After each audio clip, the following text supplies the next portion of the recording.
ไม่สงค้าพร้อมยากันแทงเย้าค่ะกับน้องปีนี่ค่ะมันนี้ก็ติมาเฮ็ดกินป่าหนึ่งใส่พักนะคะเนาะอันนั้นก็ติเป็นพักเท่าล่างไว้นะคะเนาะก็ติมีพักหมี่พักกี้แล้วก็มีพักไผ่นี่ค่ะแล้วก็มีพักยีมึงกอกนะคะเนาะแล้วก็ติมาซอยเซ่ๆไว้ค่ะ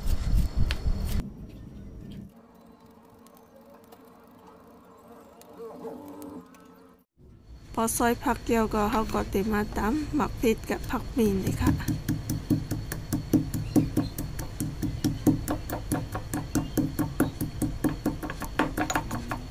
หมอกในก็ไหลเอาเนี่ยค่ะอันนี้ก็ติเป็นปลาอันล่างไว้นะคะเนาะแต่โผมันออกแล้วก็คอกใส่มันออกให้หมดเดี๋ยวก็ล่างแคมๆไว้นะคะแล้วก็ใส่ผักอันเท่าซอยไว้ค่ะ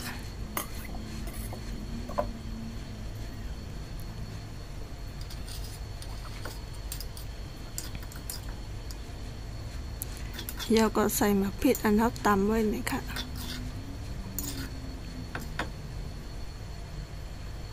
แล้วก็ใส่เกลือค่ะใส่ผงหวานเลยค่ะใส่โทนเน่าค่ะ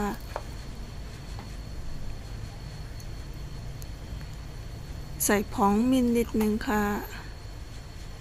แล้วก็ใส่น้ำมันอีกนึงค่ะแล้วก็ใส่ถุงมือเสร็จแล้วก็คนนี่ค่ะเนาะคนให้มันเข้ากันค่ะ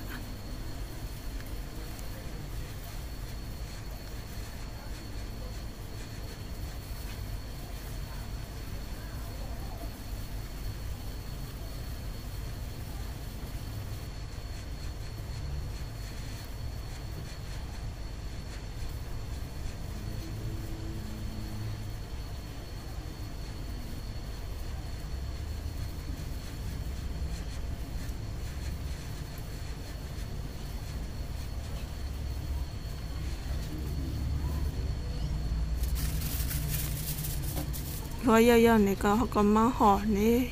ไอ้พลอยนี่ค่ะเนาะเขาก็มาห่อในพลอยค่ะ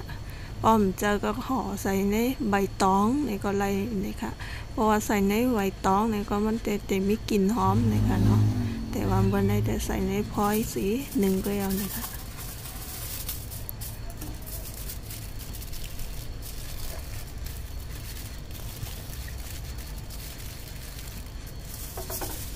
โรตีห่อ2 ทาบเลยค่ะเนาะกูมันโหค่ะ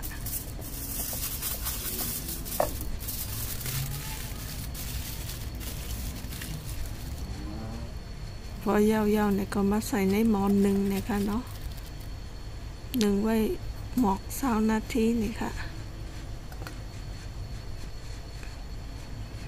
ยาวๆค่ะอันนี้ก็สุกแล้วนะคะเนาะก็ที่มาเปิดตัวค่ะนะคะก็หน้าตามันก็จะเหมือนในเลยค่ะเนาะปลาหนึ่งค่ะ